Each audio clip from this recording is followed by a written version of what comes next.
Okay, so I'm Maya, and today I'll talk a little bit about my data collection experience and some of the opportunities and challenges I faced over the last summer when I did my data collection on contemporary Bulgarian film audiences.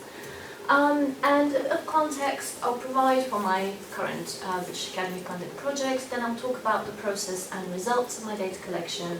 I will address two particular issues. First, the skewness challenge of actually accessing ethnic minority communities in Bulgaria, which unfortunately for me hasn't been a very successful experience. And secondly, the social media opportunities provided by paid and organic reach for research participants. I want to put a very big disclaimer on all of this. This is still work in progress. I am still working through and analysing quite a lot of data that I have.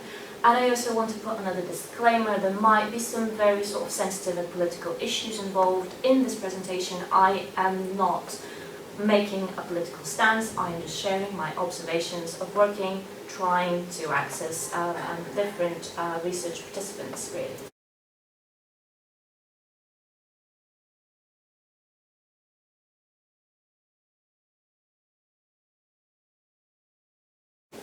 So, a bit of context, my project is a 3-year postdoctoral project. It is focusing on the habits and preferences of contemporary Bulgarian film viewers, their expectations of new Bulgarian cinema, and their opportunities to access audiovisual products. It stems from the fact that there isn't a lot of audience research going on in Bulgaria right now. There is a colleague of mine who's published last year a book looking at box office trends in Bulgaria, the domestic market. And I've done a little bit of data collection for the Methods project, which was looking at how European film and television drama travels. But beyond that, there really isn't a systematic academic research into Bulgarian audiences, and I am hoping with this project to facilitate dialogue between culture gatekeepers on the one hand and audiences on the other.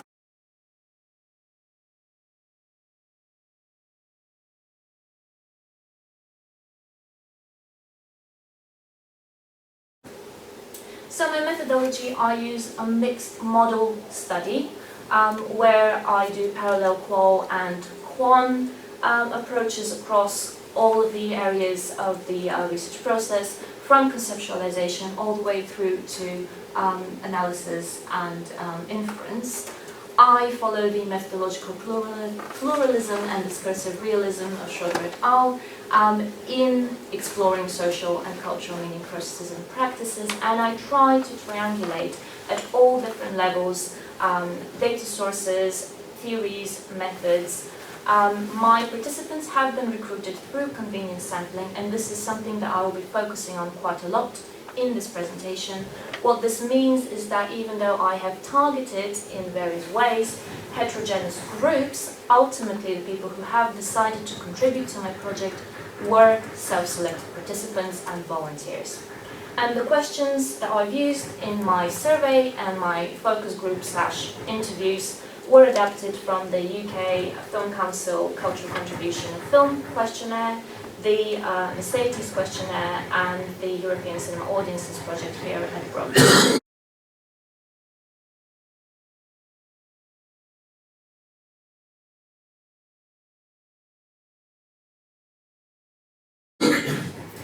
Now, defining the audience, I am throughout this presentation going to switch between what Ian Christie has defined as the different sort of periods of working with film audiences, the imagined audience where we sort of hypothesize what the audience might be like, and the author sort of projects their assumptions and sometimes prejudices on the spectator as an ideal spectator. Then the analysis of box office admissions as portraying economic or statistical audiences, what is popular, what isn't, what people go to see in the cinemas. And finally, the individual spectator understood in terms of psychology, anthropology, and sociology. And throughout this presentation, I will inevitably switch between those three different concepts.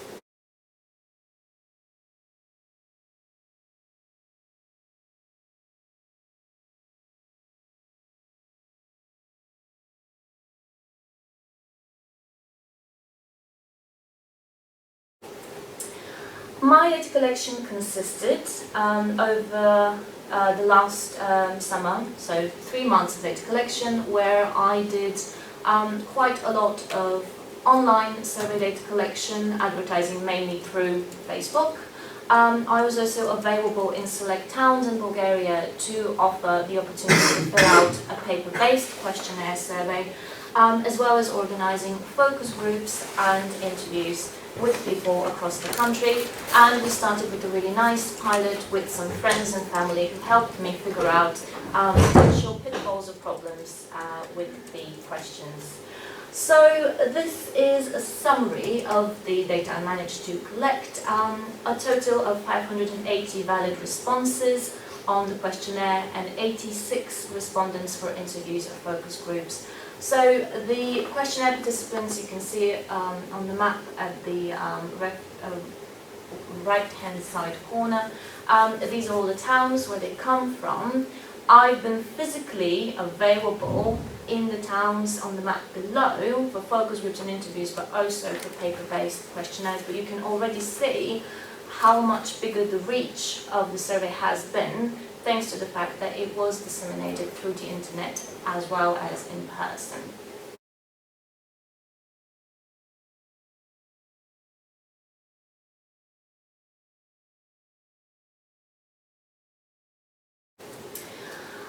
As I said before, due to the self-selected nature of my participants, the data has been skewed, and I've been very open about this, towards women, younger people, people who are quite well educated, students or people in higher managerial positions, people coming from largely urban areas, Bulgarian ethnicity participants, and this is something that I will come back on again, people who have evaluated their IT skills quite highly, who use PC, laptop or tablet to access the internet, and who are interested in arts learning and creativity. Now, in terms of ethnicity, here in this table I've also listed information from the national census carried out in 2011, and even though it doesn't quite look like we're very, very far off in terms of percentages, I will address why this turns out to be a problem in just 1 second.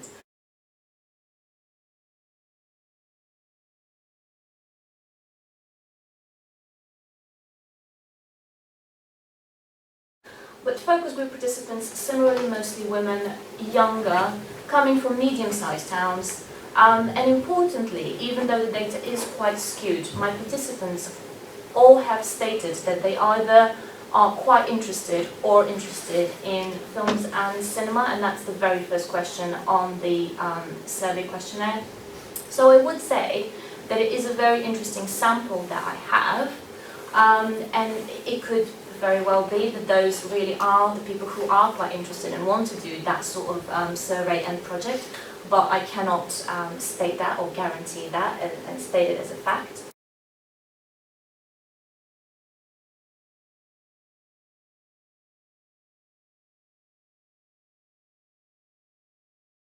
Why is it important to address the skewness? Well, first of all, the numbers and representation of ethnic minority communities, around 10% of the population currently in Bulgaria is of Roma minority, and another 10% is of Turkish minority.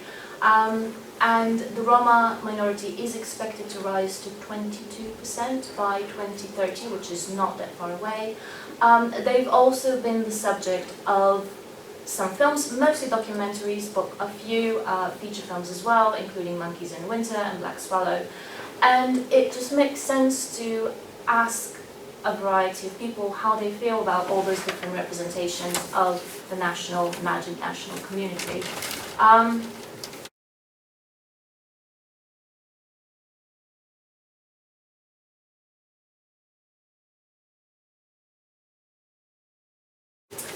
Reasons for non-participation, as you've seen on my graph, I only had about 0.6% of Roma participants and 0.4% of participants with Turkish ethnic background. And I speculate why that might have been. Part of it could be that people who identify with a particular ethnic group that is different from the dominant in Bulgaria might not feel very comfortable to say that, even though the questionnaire was completely anonymous. So reporting self-identification has presented some problems for the reliability of the data that I have. This has been raised in criticism of the 2011 census as well, where the census sort of glanced over people who refused to report on their ethnic identity or perceived ethnic identity and mother tongue. So it only showed people who were happy to participate and disclose that sort of information. Another problem could have been I just wasn't incentivizing appropriately for different groups. I offered an Amazon voucher, entering into the prize draw for an Amazon voucher if you did the survey online and shared it and liked the page. And I also offered book draw prize for people who participated in paper-based surveys. For the focus groups and interviews, I had free snacks, but I don't think anyone came for the free snacks, to be honest with you. So it could be that the incentives that I was providing weren't really outweighing the perceived risks of participating in a project like this. And Grove, Singer and Corning has come up with the leveraged saliency theory, where a participant might choose to participate or not based on whether they relate to the survey or the people who are carrying out the research, whether they have any personal issues like privacy, or whether it's actually linked to their social and physical environment and background. So perhaps in this case, the size of the risk and the size of the incentive just sort of didn't match up appropriately.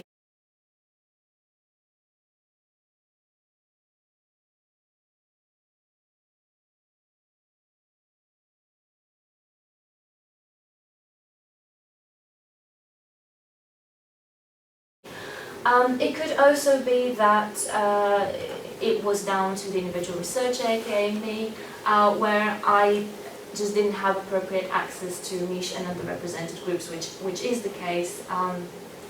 So building a report and trust, I've tried to do that. I show you the towns that I've gone to as well, and trying to attract participants from more diverse places in Bulgaria. But ultimately, I understand that there's always the fear of an interpretative conflict, and this has been raised in oral history studies, where the researcher might be taking a personal narrative out of context or interpreting it in a sort of a broader cultural scheme of things. Being an outsider obviously brings issues with that as well. The interview process is different, and again, oral history has recommended the need for self-awareness, reflexivity, and questioning the absolutes of objectivity when you work with participants that you might perceive as different from your own background. And I think a part of it might have been the alienating project title, which at the time of naming my project I didn't really think about, but including the adjective Bulgarian in the title, saying Bulgarian Film Audiences, could have been interpreted as an ethnic distinction, whereas I meant sort of national territorial at the time.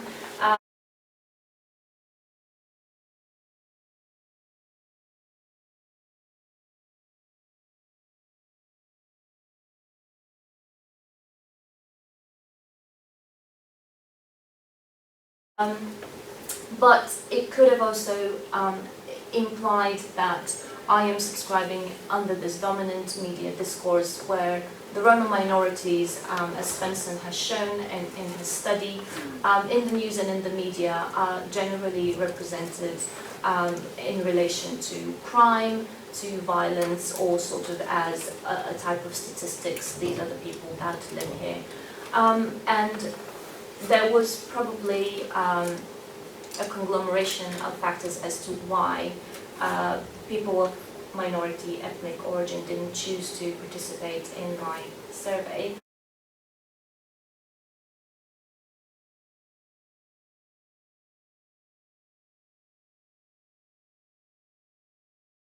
Another issue was places and the implications that the places of data collection bring in. I did my survey, paper-based survey data collection and my focus groups in front of or in libraries, community centres, a museum, a high school, a pension, a club, a rented studio and a shopping mall across the different towns that I went to. And this necessarily has an implication over the type of people that attended those places and the sort of performance linked to space, who you're meant to be if you're going to the shopping mall in Bulgaria and who you're meant to be if you're going to the museum. I have tried to go to ethnically, well, I went to ethnically diverse towns. Here you can see Kocaeli, which is a town with a really high percentage of Turkish ethnic minority. I didn't have any participants there, even though I spent the whole day there advertising, and I also tried to get some gatekeepers on board to help me recruit some participants. I also went to Isslevane, which has quite a lot of Roma ethnic minority people, and I went to Shumen, which again is quite a diverse town in terms of ethnic backgrounds of the people who live there. And I also contacted dedicated social media communities and groups online where I've asked the admins to share information about my research, so it wasn't me doing the sharing and the sort of motivation to participate. And at that point I could see that people were participating, but they weren't necessarily disclosing any sort of different ethnic background from the dominant in the country.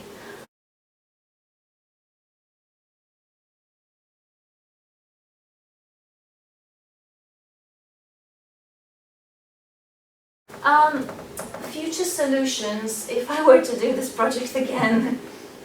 I've come across Arcari and Quant's recommendation for a site-based approach to participant recruitment, which actually evaluates the sites of data collection in a lot more detail, relevant to the sampling and the number of participants and the types of participants that you want to get, working very closely with gatekeepers. And I think that is actually a crucial problem and solution to the problem. And dynamically recruiting participants, so changing the focus, changing the sites once you reach the quota for the sample and type of sample that you want to get.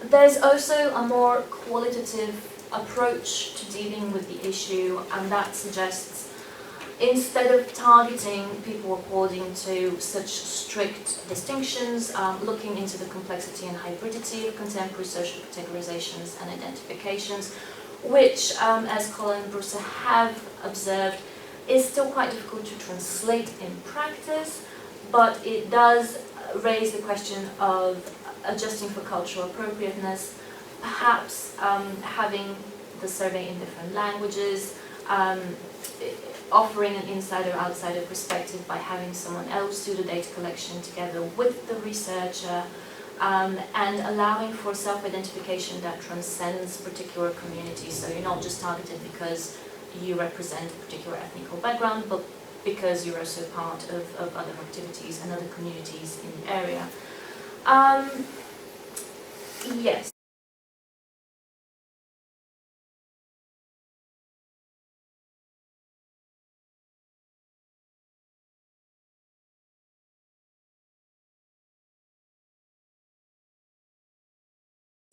So, moving on, some of the opportunities that I've discovered whilst doing this project, we've started with the bad news, now we're moving on to the good news. It's been quite stimulating in terms of actually accessing people online and reaching out to people who are interested in the project. And currently the Facebook page has just over 1,200 followers.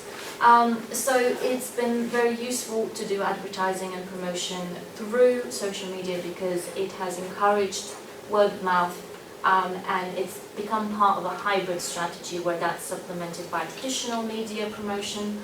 I've been able to find participants in a very accessible and cost-effective way. And I've also accessed communities that I wouldn't necessarily have been able to travel in the 3 months that I was doing my data collection.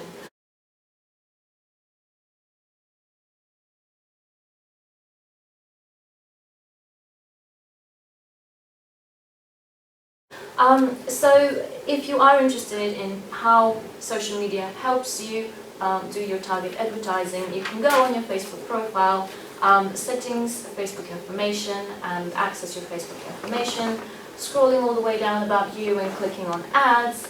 And this will give you the reason why Facebook shows you the ads that it shows you online, and it also does the same, it works simultaneously on Instagram, which has been cut off there.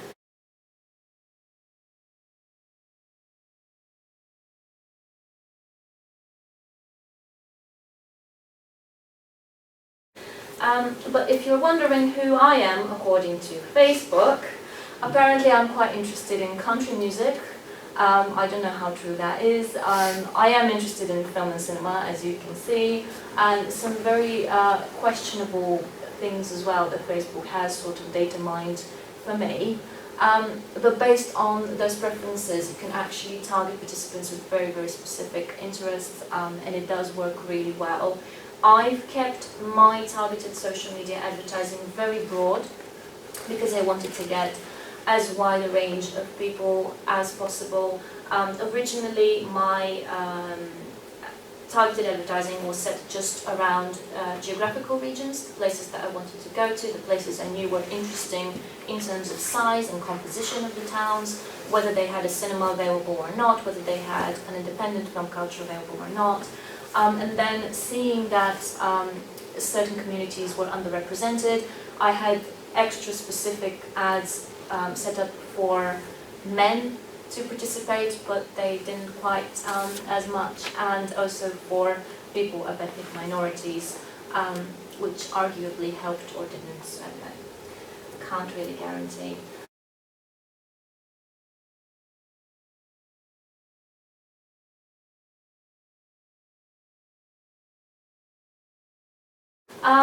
Total spend on all of my advertising online was just under £750, which in social sciences is actually considered quite low, and it's considered quite cost effective. And it was a combination of organic and paid promotion that my project got. You can see in the middle there when the really high ends of the orange graphs go. This is where I have actually paid for promotion, and you might be able to see this, I don't know if you can see it from the back, but the light orange is the organic reach. So you can see that when I boost the post and I pay for it to be boosted on Facebook, and there's a boost in activity in bright orange, shortly after that in the light orange you can also see a hike in the activity and engagement. So it has been very helpful to create both organic and paid publicity, and of course the incentives have helped people create more of an organic reach and share with friends and family.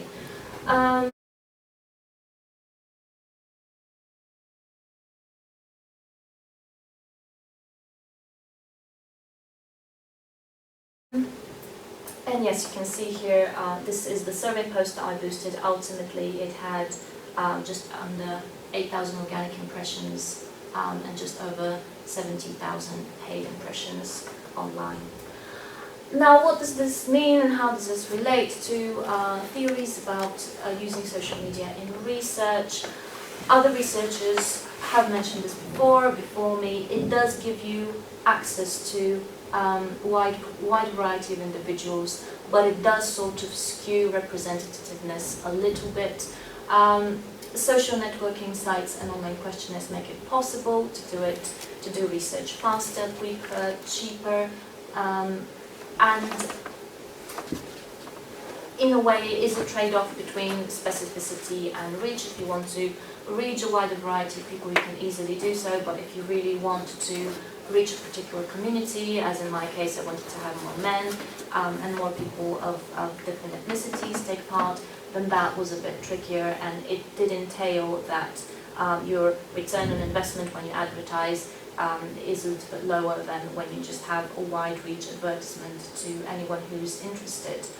But arguably the people who have participated in my project as well have been socially engaged, educated and higher income groups, so I would say that social media is still sort of better for reaching out people who are interested in arts and culture ultimately, and a bit more middle class and upper middle class, I suppose.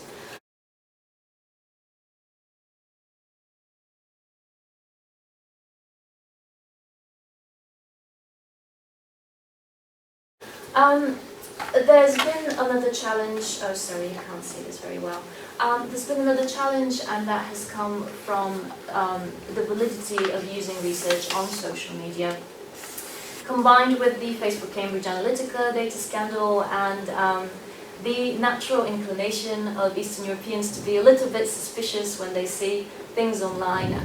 It has led to, not many, but a certain number of participants sort of questioning my legitimacy or the ethics of my research. But it has been really useful to have traditional media taking notice of my project. I've done an interview for the Bulgarian National Radio. I've done a couple of interviews for a dedicated movies website, and just a website of sort of good stories or cultural things happening. So I've been adopting this hybrid approach of integrating old and new marketing channels to maximize the reach of this project.